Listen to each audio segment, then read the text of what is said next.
days of Halloween.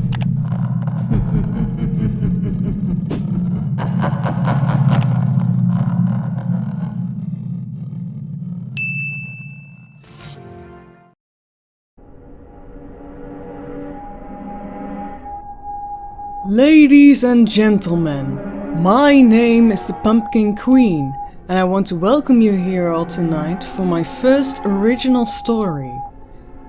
So grab a seat, something to drink and something to eat, because tonight I will present to you Dream Reapers.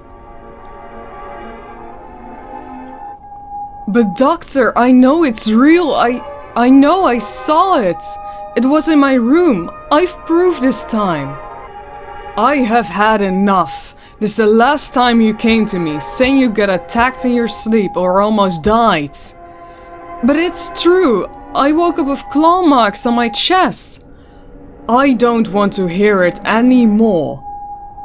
He closed the door in front of my eyes. This was the last person I could go to. You see, I keep having these strange dreams. 2 months ago, I got in a car accident. After that, my dreams kept haunting me. I started to notice it when I was at the hospital. The doctors told me that I had a serious brain damage. They thought I saw those things because of the concussion. But why could I feel it? Why seemed everything so real? I came home and started to write them all down. Maybe there was a way to avoid these dreams. There has to be a way. I just know it. My first dream. I was awake, just sitting in my bed. Nothing weird at all. Things got creepy when a voice started calling for me. I stepped out of my room and started looking for where the voice came from. All the shadows who surrounded me seemed to move. It made me feel uneasy. Like that feeling when someone could grab you from behind at any moment. When I came into my parents' room, I felt the cold air blowing through the room. Shivers went down my spine. I don't know if it was because of the cold or the lack of the sleep. What I did know is that I was scared. And then I saw it. The balcony door was open. At that moment, I heard the voice calling again. Monty, come to me. It sounded like a whisper, carried by the wind. Slowly, I made my way to the balcony, step by step. But when I got there, I saw nothing. Nobody, just the darkness. I walked to the edge to see if someone was standing in the backyard. But when I leaned over to see if someone was down there, someone pushed me and I fell from the balcony. It almost seemed like the falling wouldn't stop. I screamed of terror. My house seemed like it had grown kilometers tall. And when I finally touched the ground, I woke up. The second dream. I woke up in a forest. It was dark. I was scared. Scared of the dark. Scared of the things that saw me in the dark. Scared to be alone. It made me look around to see if there was anybody here with me. I made my way through the darkness, and when I looked up to the sky, I saw the stars above me. I also saw the tops of the trees above me. It made me feel tiny, like a prey. I attempted to get that word out of my mind, but it wouldn't go away. The feeling of being watched came to me, made me grab my hair, wanting to pull it out, one by one if I had to. My stomach turned when I realized I might not be wrong about the situation. Slowly, I turned my head around, then my body. I opened my eyes to see nothing but trees. A feeling of relief rushed over me. At that moment, I realized I have been holding my breath for far too long. I sighed and turned back when a drop of liquid spilled over my shirt.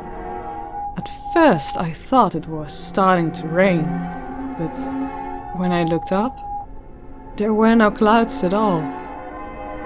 I slowly looked at my shoulder. When I saw it, it hit me. It was a drop of slime. I slowly looked for the place where it might have come from. Then I saw something in the darkness, hiding within the treetops. I didn't know what it was, but I was scared and my first instinct was to run and hide. I could hear the branches break behind me. It was like if it was chasing me, using the trees as a path. When it jumped, I could feel the ground shake, and I almost fell to the ground. Somebody! Anybody! Help me, please! At that moment, the beast took a jump and pinned me down on the ground. It lifted its paw, and I could only watch and hope not to die. When it came down, I screamed out of pain. The slash was so powerful that the beast had thrown me against a tree. At that moment, everything went black for a second, and I woke up. I'd written down these dreams in a notebook to keep track of them. It is like a diary of dreams, but sometimes gives me weird thoughts, you know? What if I already had these dreams before the accident? If so, then why? What in the world could be wrong with me? I put down the pen. The silence in the room was almost frightening. The darkness had taken over the light, and I sat there, all alone in the black void we call night. I stood up from my chair and switched on my lamp. While making my way downstairs, I noticed the clock on the wall. It was almost midnight. I let out a sigh. There was no way I would be able to sleep tonight. Not like this. I made myself some coffee. I know it's not good to drink coffee at night time, but I can better stay awake. Even if I had to drink dozens of energy drinks, there was no way I would sleep again. Everything is better than that. I had woken up on the couch. Nothing happened tonight. Maybe it was normal again after all, and those dreams would leave me alone. My mother and father had already left for work. I would probably have to go to college as well and continue my studies. The thing is, I didn't even know what I was studying anymore. My mind was a mess. I am a mess. If I could just remember, then maybe this would be so much easier for me to handle. It gave me a feeling of loneliness, of not even knowing who I am, of what my life used to look like, or who my friends were. With that feeling in my chest, tears began blurring my sight. It's okay, buddy. You still love me. I looked over to see a white cat with black ears sitting next to me on the couch. I must have gone mad. There was no other explanation other than that. Slowly, I stood up and walked backwards to leave. No need to be scared, I'm here to help. Help with what? I asked the cat. With your nightmares, of course. But how can you... I paused there mid-sentence. It will be morning soon. There's not much time, said the cat. What are you talking about? I replied. She will be back for you tomorrow night. I come as fast as I can to help you. Who is she? I asked. Beware, Monty. Beware. Its face started to run, like it was made out of wax. Drips of white and black covered the couch. when looking around, the cat was not the only thing that seemed to melt. The whole room turned into goo. All colors blended like one and became this awful looking brown. At that moment, I felt that that wasn't the only thing happening. I was sinking away in all the liquid substances that oozed from the walls and from myself. I screamed for help. It was not just the things around me, it was me who was turning into goo. I felt helpless, and I saw that one of my eyeballs left my eye socket and joined the cat's skull, was floating on the liquids. I woke up, screaming on the couch, covered in sweat. It took me a second to realize what happened. At that thought, I started to laugh hysterically. It was just a dream. What else could it have been? I am so stupid. These things can't be real. They couldn't. Right? My laughing slowly turned into crying. I threw my blanket across the room out of anger and despair. There was no way things could turn back to normal.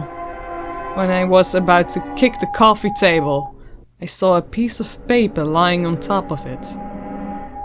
I was just able to reach it from the couch. On the paper, there was a piece of text. My mother had written that she would be back early in the afternoon, so we could have dinner together, maybe watch a movie. It was nice that she wanted to spend more time with me after what happened. My father, on the other hand, he had to work late and hard. I had respect for him for that. Hours had passed. My mother and I watched a movie. She said that I really used to like it and it was one of my favorites.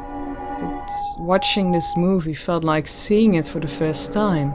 It was weird, but maybe in a nice way. We're living a moment.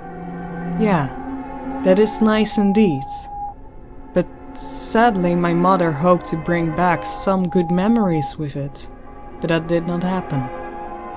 I felt a bit useless, but only time can tell. Maybe tomorrow will give me a new chance. There will be a new day of trying to regain back what is mine and then, or what used to be mine. Night fell and it was time for me to go to bed. I changed into my pyjama and walked to my room, when I noticed a strange man sitting at the end of my bed. "Who are you?" I asked him. "Fear not, my friend. I've spoken to you in your dreams before and I'm here to help you." I was dumbfounded. There was no way this was reality. Why the hell would I believe anything you say? The man stood up. He was a lot taller than I thought he'd be. "Because I'm the only one that can save you and get rid of these nightmares. Do you hear me, you brat?" I turned around and opened the door that led to the balcony. "Hey, what are you doing?" "I am going to fly." He grabbed my arm. "Do you have any idea what you're doing right now? This is not a nightmare. I am real and you are going to listen to me. Do you understand?" "Alright, so what if that is true? Then how do you expect me to believe that a human being could do that?" "Because I'm not." I froze for a second. "That could not be real, right?" "My name is Daron. I'm a Dream Reaper. To be exact, I'm your Dream Reaper. My species lives off feeding of human dreams to survive, and each of us is bonded with a human by their souls to do so. What is happening to you right now is a female Reaper. What is happening to you is that a female Reaper is stealing your dreams in order to feed her offspring. Which is why you can tell the difference between reality and nightmares. And more importantly, if you jump off that balcony right now, it's not only you who's going to die. I looked him in the eyes and said, "Too bad I don't believe you." I walked away to the end of the balcony. From here I saw the whole neighborhood. I turned back to face him and spread my arms. "See you tomorrow night." "Monty, don't you dare!" He ran towards me, trying to save me, but it was too late. I leaned backwards and my feet had left the balcony. I felt like I could fly, but in harsh reality, my body touched the ground and my vision became black. News report. Police have found the body of the 18-year-old Monty Davis in the backyard of his adoptive parents. Police believes that it was an attempt of suicide. The 18-year-old Monty, who got in a car accident 2 months ago, had lost his memories after that. Police believes that after regaining his memories from his past about his parents, he might have gotten into a depression and jumped to his death. It was known that the father used to beat up the boy or lock him up without food or water. This so far is just a speculation. My name is Jenna and this was the Late Night News.